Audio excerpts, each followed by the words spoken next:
आनंद और वैष्णवी स्कूल के दिनों से ही आपस में प्यार करते हैं, लेकिन एक दिन रक्षाबंधन के अवसर पर जब मास्टर ने सभी लड़कियों से कहा कि वे आज सभी लड़कों को राखी बांधेंगी, तो वैष्णवी ऐसा नहीं करती। मास्टर उसे सजा के तौर पर लगातार स्टिक से मारता है, जिससे पूरी क्लास को पता चल जाता है कि आनंद और वैष्णवी एक दूसरे से बेहद प्यार करते हैं। आनंद वैष्णवी को खुश करने के लिए हमेशा कुछ न कुछ गिफ्ट्स लाता रहता था, लेकिन वैष्णवी के प्यार में लथपथ बेचारा आनंद 10वीं क्लास में फेल हो जाता है, जबकि वैष्णवी पास हो जाती है। अब आनंद को डर लगने लगता है कि कहीं वैष्णवी उसे छोड़कर न चली जाए, लेकिन वैष्णवी उससे कहती है, मैं तुम्हारे लिए पढ़ाई तो क्या कुछ भी छोड़ने को तैयार हूँ और मैं तुम्हें छोड़कर कहीं नहीं जाने वाली। इसके बाद आनंद पढ़ाई छोड़कर ऑटो चलाने का काम करने लगता है। दूसरी तरफ वैष्णवी अपनी दोस्त कुसुमा के साथ नए कॉलेज में जाती है। क्लास में पहुंचने पर सभी रईसजादे उन्हें अनकंफर्टेबल महसूस कराने लगते हैं। तभी एक अमीर लड़की सीता आकर उससे दोस्ती कर लेती है। थोड़ी ही देर बाद एक शानदार गाड़ी कॉलेज में आती है। उसमें से कॉलेज का सबसे अमीर और हैंडसम लड़का विराज बाहर निकलता है। कॉलेज की सभी लड़कियां उसकी तरफ आकर्षित होती और वैष्णवी भी उसे देखकर इंप्रेस हो जाती है। दूसरी तरफ आनंद इंस्टा पर वैष्णवी की फोटो देखकर खुश होने लगता है, लेकिन उसे क्या पता कि उसकी तितली अब उड़ान भरने वाली। वैष्णवी के कॉलेज समाप्त होने के बाद वह आनंद के साथ ही ऑटो में घर जाती, लेकिन तभी आनंद बीच रास्ते में ऑटो रोककर हमेशा की तरह वैष्णवी को खुश करने के लिए उसे एक फोन गिफ्ट करता है। वैष्णवी एक भोली भाली लड़की थी, इसीलिए वह गिफ्ट को खोले बिना ही खुशी से नाचने लगती है। अब वह घर में आकर अपनी मम्मी पापा को समझाती है कि मुझे ये फोन मेरे कॉलेज के अमीर दोस्तों ने गिफ्ट किया है। तभी उसके पिता उसे समझाते हैं, बेटा ध्यान से, ऐसे दोस्तों की संगत तुम्हें एक दिन बर्बाद कर देगी। लेकिन उसकी माँ बहुत ही लालची किस्म की औरत थी, इसीलिए वह वैष्णवी को ऐसे गिफ्ट लेने के लिए बढ़ावा देती है। एक दिन कुछ लफंगे लड़के वैष्णवी के पुराने फैशन को लेकर उसका मजाक बनाने लगते हैं। तभी कॉलेज का अमीर लड़का विराज वहाँ आ जाता है। उसे देखकर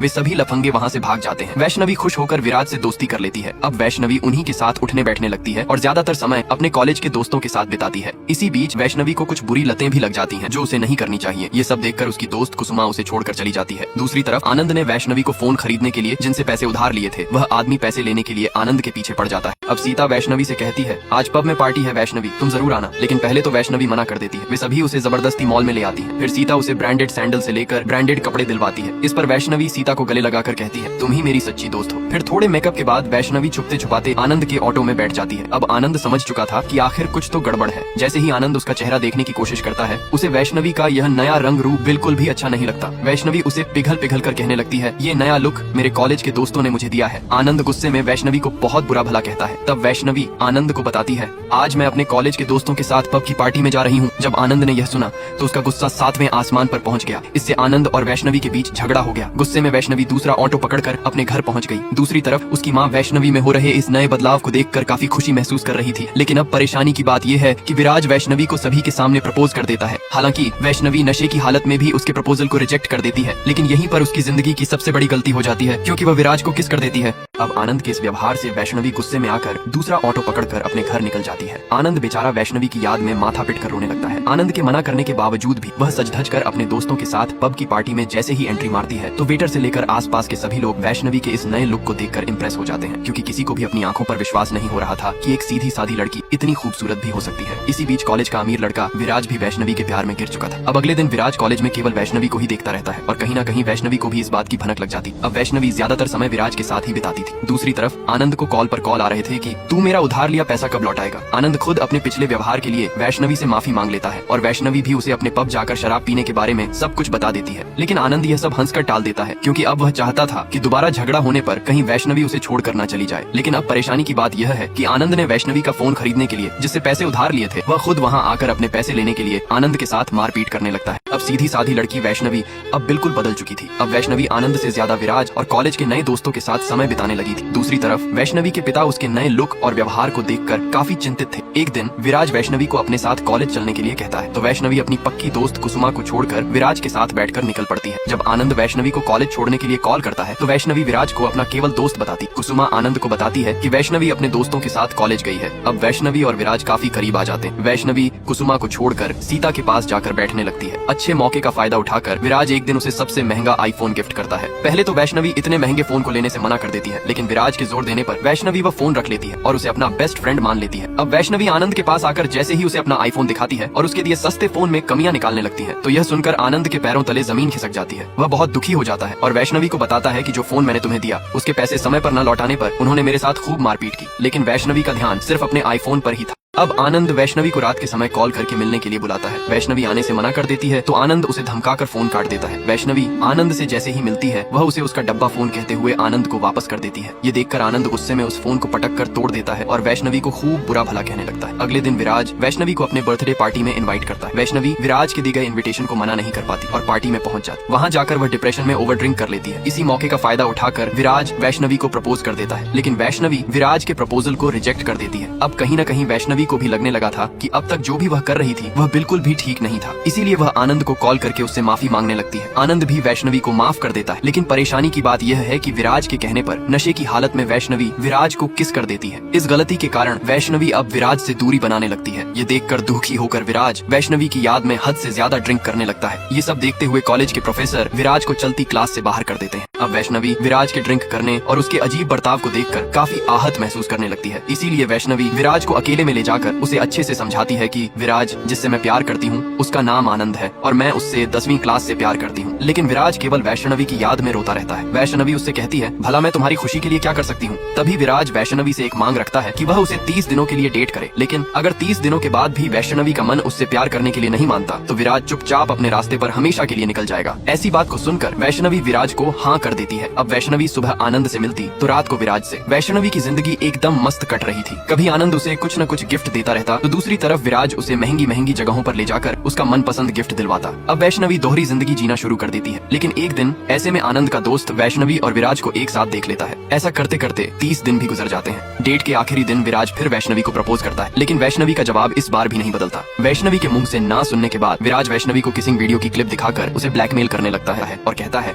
अगर तुमने ऐसा कुछ भी किया तो मैं तुम्हारी यह वीडियो इंटरनेट पर डाल दूंगा। अब वैष्णवी एक ऐसी मुसीबत में फंस चुकी थी जहाँ पर वह किसी से कुछ भी नहीं कह सकती थी। दूसरी तरफ लगातार आनंद के कॉल आने पर भी वैष्णवी आनंद के फोन को रिसीव नहीं कर रही थी। एक दिन वैष्णवी आनंद का फोन उठा लेती है और आनंद से कहती है, मुझे कुछ दिन का ब्रेक चाहिए, इसलिए तुम मुझसे कुछ समय के बाद ही बात करो। अब आनंद के पास वैष्णवी की बात सुनने के अलावा और कोई चारा नहीं था। लेकिन परेशानी की बात यह है कि आगे चलकर आनंद का दोस्त वैष्णवी और विराज के साथ हुई उस किसिंग क्लिप को वीडियो प्रूफ के साथ आनंद को साफ साफ दिखा देता है। अब वैष्णवी एक बड़ी मुसीबत में फंस चुकी थी, क्योंकि उसके दिमाग में जब भी उस वीडियो की क्लिप के फ्लैशबैक आने लगते तो वह अपने पिता के सामने ही रोने लगती। एक दिन वैष्णवी ने सीता के पास आकर उसे सब कुछ बताया। मेरा एक बॉयफ्रेंड है जिसका नाम आनंद है, लेकिन मैं विराज के साथ नशे की हालत में गलती से किस कर बैठी हूँ। अब वह मुझे वीडियो की क्लिप के माध्यम से ब्लैकमेल कर रहा। सीता उसे बताती है, विराज ने तुमसे गिफ्ट नहीं लिए, इसका मतलब है कि उसे तुमसे वह चाहिए और इसका मतलब ये है कि तुम्हें उसके साथ एक रात के लिए सोना होगा। वैष्णवी उससे कहती है, मैंने आज तक आनंद को किस तक नहीं किया तो मैं विराज के साथ भला कैसे एक रात सो सकती हूँ। तभी सीता उससे कहती है, जो उन लड़कों को चाहिए वह हमारे पास है, बस कुछ घंटों की ही तो बात है, फिर आनंद तुम्हारा होगा और विराज तुम्हें छोड़कर चला जाएगा। अब सीता विराज को कॉल करके बताती है कि वैष्णवी आज नहीं तो कल तुम्हें कॉल जरूर करेगी और यह सारा रायता सीता ने ही फैलाया था। अब सीता के बहकावे में आकर वैष्णवी विराज को कॉल करके कहती है, मैं तुम्हारे लिए पैसों का इंतजाम तो नहीं कर सकती, इसीलिए मैं तुम्हारे साथ एक रात बिताने को तैयार हूँ। लेकिन विराज को तो यकीन ही नहीं हो रहा था कि जिस लड़की से वह इतना प्यार करता है वह कभी उसके साथ ऐसी बातें भी करेगी। अब आनंद की उस वीडियो क्लिप को देखकर क्या बीती होगी। अब वैष्णवी विराज के साथ एक रात बिताने के लिए तैयार हो जाती है। दूसरी तरफ आनंद के बर्थडे होने की वजह से आनंद वैष्णवी के कॉल का इंतजार करता रहता है कि कब वैष्णवी उसे कॉल करेगी। ये तब की बात है जब उसके दोस्त ने उसे वीडियो क्लिप नहीं दिखाई होती है। आनंद का दोस्त उसे कॉल करके बर्थडे विश करते हुए कहता है, भाई तू जाकर सो जा, मुझे पक्का यकीन है कि वैष्णवी तेरा बर्थडे भूल गई होगी। अब विराज वैष्णवी से साड़ी पहनकर आने को कहता है तो वैष्णवी आनंद की दी हुई साड़ी पहनकर अगले दिन तैयार हो जाती है। अब वैष्णवी विराज के घर जाने के लिए आनंद को ही बुलाती है। सीधा साधा आनंद फिर अपने प्यार को महान समझने की भूल कर रहा था, क्योंकि आनंद को लगा कि वैष्णवी ने उसका बर्थडे विश करने के लिए उसे कॉल किया होगा, लेकिन ऐसा कुछ नहीं था। आनंद ने वैष्णवी को दी हुई साड़ी पहनकर आने का मतलब ही अपना सरप्राइज गिफ्ट मान लिया था। आनंद की बात सुनकर वैष्णवी को काफी दुख महसूस हुआ, क्योंकि वह तो आनंद का बर्थडे भूल ही गई थी। अब वैष्णवी विराज के घर पहुंचकर उसके साथ फिजिकल होने के लिए भी इसीलिए मान जाती है कि बाद में विराज उसकी वीडियो क्लिप को डिलीट कर देगा। अब वैष्णवी सीता को अपनी पक्की दोस्त समझकर अपनी जिंदगी की हर परेशानी बताती जा रही थी, लेकिन सीता तो इस मौके का पूरा फायदा उठा रही थी। अब सीता विराज के सामने ही वैष्णवी का खुलासा कर देती है कि वैष्णवी का पहले से ही एक बॉयफ्रेंड है जिसका नाम आनंद है।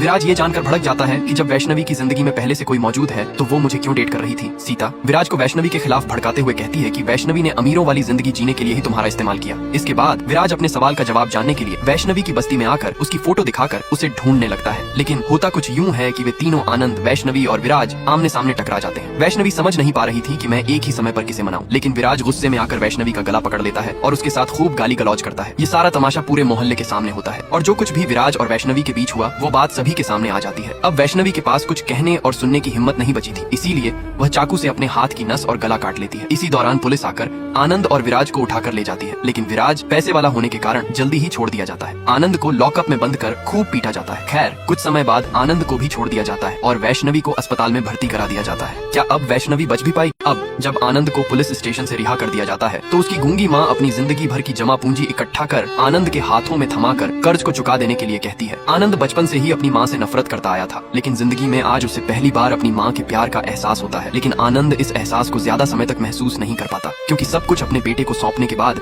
उसकी माँ की भी मौत हो जाती है। अब वैष्णवी भी ठीक होकर देखती है कि आनंद की माँ अब नहीं रही तो उसकी आंखों में आंसू आ जाते हैं। कुछ दिनों बाद वैष्णवी को आनंद रेलवे स्टेशन के ब्रिज पर नशे की हालत में बुरी तरह मिलता है, लेकिन अब वह पहले वाला आनंद नहीं था जो वैष्णवी को अपनी जान से ज्यादा प्यार करता था। अब वह बिल्कुल बदल चुका था। हालांकि वह उससे अब भी प्यार करता था, लेकिन साथ ही उसके मन में नफरत ने भी अपना घर बना लिया था। वह वैष्णवी को वहाँ से जाने के लिए कहता है, लेकिन वैष्णवी अपनी गलती की माफी मांगकर उसे एक और मौका देने के लिए कहती है। लेकिन आनंद अपना फैसला ले चुका था, इसलिए हारकर वैष्णवी वहाँ से रोती हुई चली जाती है। अंत में हमें दिखाया जाता है कि वैष्णवी की किसी और से शादी हो रही है। जब आनंद वैष्णवी को देखता है तो दोनों की आंखों में प्यार भरे आंसू आ जाते हैं और इसी के साथ ये मूवी यहीं खत्म हो जाती है। दोस्तों, अगर आपको इस पर लॉन्ग वीडियो चाहिए तो मुझे कमेंट करके जरूर बताएं।